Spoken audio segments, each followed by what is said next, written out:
Assalamualaikum warahmatullahi wabarakatuh.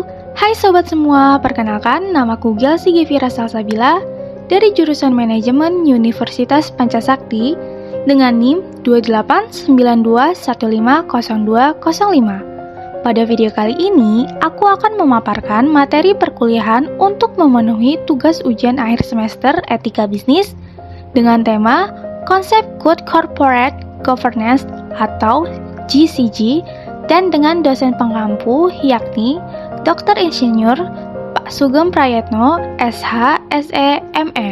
Jadi, harap simak baik-baik videonya ya sobat semua.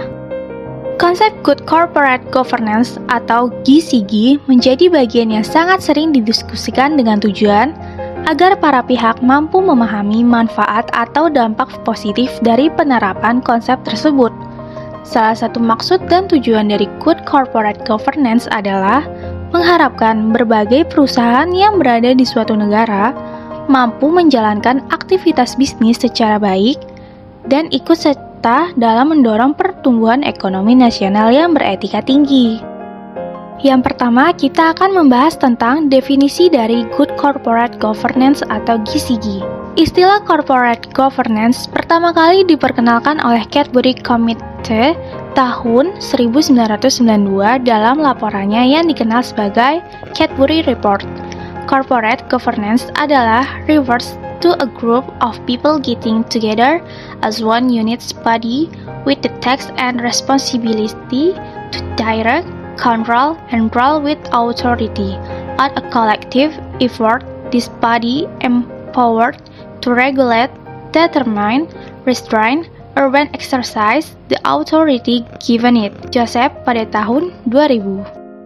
Definisi Good Corporate Governance dari Cadbury Committee yang berdasar pada teori stakeholder adalah sebagai berikut. A set of rules that define the relationship between stakeholders, managers, creditors, the government, employees, and internal and external stakeholders in respect to their rights and responsibilities. Yang berarti, seperangkat aturan yang mengatur hubungan antara para pemegang saham, manajer, kreditur, pemerintah, karyawan, dan pihak-pihak yang berkepentingan lainnya, baik internal maupun eksternal lainnya yang berkaitan dengan hak-hak dan kewajiban mereka. Pemahaman Good Corporate Governance tidak bisa dikesampingkan dari shareholding theory. Shareholding theory mengatakan bahwa perusahaan didirikan dan dijalankan untuk tujuan memaksimumkan kesejahteraan pemilik atau pemegang saham sebagai akibat dari investasi yang dilakukannya. Good Corporate Governance adalah suatu bentuk keputusan dengan memposisikan perusahaan secara jauh lebih tertata dan terstruktur, dengan mekanisme pekerjaan yang bersifat mematuhi aturan-aturan bisnis yang telah digariskan, serta siap menerima sanksi jika aturan-aturan tersebut dilanggar. Selanjutnya, yang kedua adalah Good Corporate Governance dan manajemen perusahaan. Slaver dan Visney secara sempit mendefinisikan corporate governance sebagai pengaturan institusional yang dimana penyedia keuangan perusahaan yakin akan mendapatkan pendapatan yang pantas atas investasinya. Sedangkan Massey pada tahun 1998 menjelaskan corporate governance ini sebagai mekanisme untuk mengontrol manajemen dari ketidakefisienan mereka atau gagal memaksimumkan nilai. Sedangkan Blair pada tahun 1996 memberi definisi yang lebih luas dan lengkap terhadap corporate governance ini, yakni satu kesatuan yang menyeluruh mulai dari pengaturan hukum, budaya dan institusi sehingga perusahaan-perusahaan publik dapat bekerja mengatur siapa yang mengontrol, bagaimana kontrol dilaksanakan dan bagaimana resiko dan pendapatan yang diperoleh dari aktivitasnya dialokasikan. Selanjutnya, yang ketiga adalah agensi teori dan solusi memperkecil timbulnya agensi teori. Agensi teori atau teori keagenan merupakan suatu kondisi yang terjadi pada suatu perusahaan, di mana pihak manajemen sebagai pelaksanaan yang disebut lebih jauh sebagai agen dan pemilik modal atau owner sebagai prinsipal membangun suatu kontrak kerjasama yang disebut dengan nexus of contract.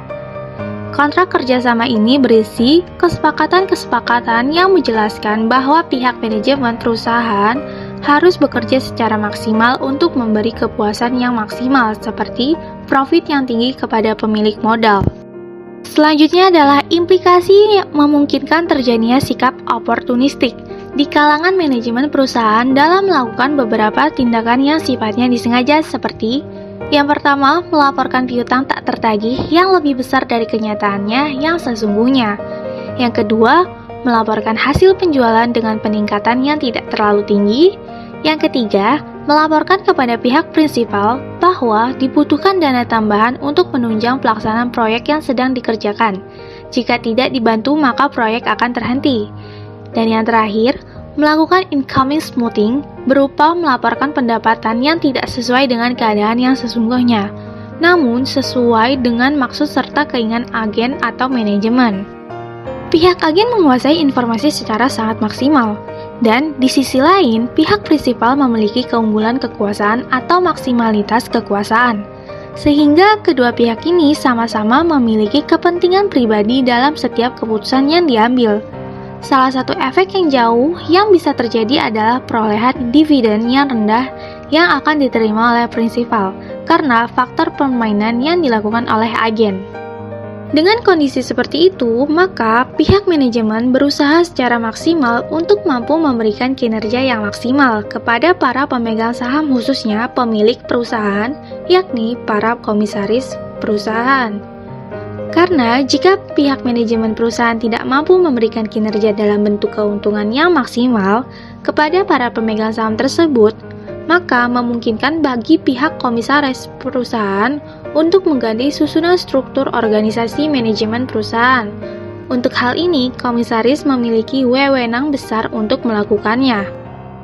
Sehingga secara umumnya ada dua yang paling dituntut oleh pihak komisaris perusahaan kepada pihak manajemen perusahaan, yakni yang pertama adalah profit yang maksimal, dan yang kedua, kontinuitas perusahaan atau keberlanjutan usaha. Selanjutnya, yang keempat adalah solusi memperkecil agensi teori. Yang pertama, pihak komisaris harus melihat posisi manajemen perusahaan sebagai pihak yang memiliki peran besar dalam menjaga dan mempertahankan keberlangsungan perusahaan secara jangka panjang. Yang kedua, pihak komisaris perusahaan dalam melihat posisi manajemen perusahaan bukan dalam konteks pekerja atau pelaksana tugas namun sebagai mitra bisnis. Dalam artian, setiap beratnya masalah harus dibagi bersama dan dipecahkan bersama. Yang ketiga, pihak komisaris perusahaan dalam mendengar informasi dan analisa dari pihak komisaris independen harus melakukan kaji ulang secara intensif sebagai bentuk tanggung jawab jika keputusan nanti diambil bukan berarti adalah rekomendasi 100% dari pihak komisaris independen. Yang keempat, pihak manajemen perusahaan harus membangun dan memiliki semangat serta loyalitas tinggi kepada perusahaan. Dalam artian, maju mundurnya perusahaan memiliki pengaruh pada maju mundurnya tingkat kesejahteraan para manajemen perusahaan. Selanjutnya, yang kelima adalah etika bisnis dan konsep good corporate governance. Pedoman umum GCG Indonesia yang digunakan sebagai acuan perusahaan untuk melaksanakan GCG adalah sebagai berikut.